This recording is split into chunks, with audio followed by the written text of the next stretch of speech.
Nearly 1 out of every 3 students ages 12 to 18 years old in Arizona are bullied at school during the school year. Unbelievable numbers. My guest is trying to find a way to stop the bullying. Nick Lowry, former NFL player and the founder of the Nick Lowry Foundation, is joining us this morning to talk about Mrs. Stanton, our Mayor Stanton's wife, her Arizona anti-bullying.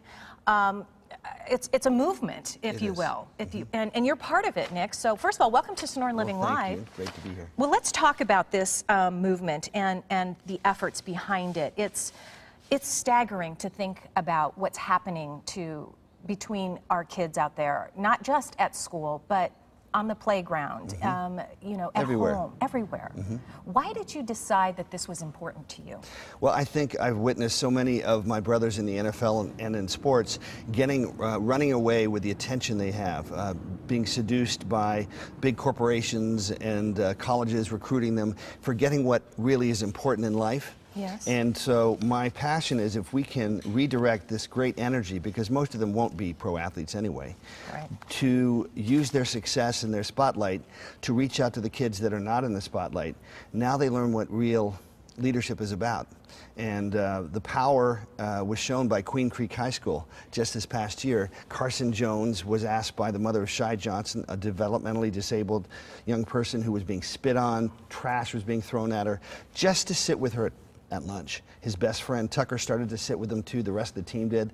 Once she felt safe, this beautiful personality came out. She became their best fan. They learned a lesson about what real power is about, and I don't think it's a coincidence. They went on to be undefeated, the only undefeated team in the state. I think if we can challenge all varsity athletes to say, you know what, I'm blessed to have this opportunity, and cheerleaders. There's some great cheerleader programs now that reach out to developmentally disabled kids as an example, and honor the kids that are marginalized in schools and say, you know what, we may have the power now, but you're just as important. All kids are powerful, all kids are important. That is a permanent lesson that will affect them and bless them the rest of their lives. I am not kidding when I tell you I just got goosebumps when you told me that story. It is I mean, everywhere.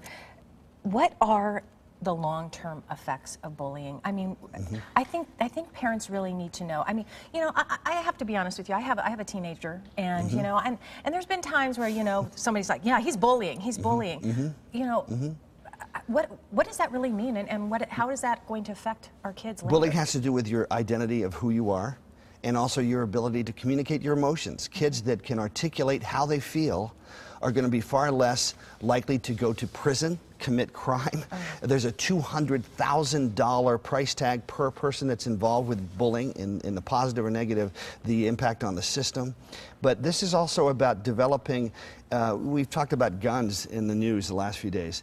How do we get away from using guns if it isn't to teach that your greatest skill is your ability to understand yourself and express yourself in a healthy way? So it really is a movement that we all need to embrace as parents and as people in our community. The Imagine 1,000 Faces event, if you could quickly tell me about that, because we want to hear more from Marion before we absolutely. leave you. It's April 4th at a $10 million mansion in Paradise Valley. Evander Holyfield, the new head coach of the Cardinals, is coming. It's going to be a fantastic event. You can go to nlyf.eventbrite.com, and if you buy one in the next week, you get one of these for free, autographed by myself, an NFL Kansas City Chiefs Hall of Fame poster. But most importantly, it raises money to, I think, really create the environments of true leadership and education in our schools today. Nick Lowry, thank you so much for being here. Let us give you that information. The Imagine 100 Faces event, as he said, on April 4th from 6 to 10 at a mansion, a $10 million mansion in Paradise Valley. And it will include performances by Miriam Meadows, who's joining us here this morning. Anyone who wants to buy a ticket between now and midnight, March 10th, use the promo code SLL, will get a free autographed Nick Lowry Hall of Fame poster that he just shown. Worth millions. Worth millions.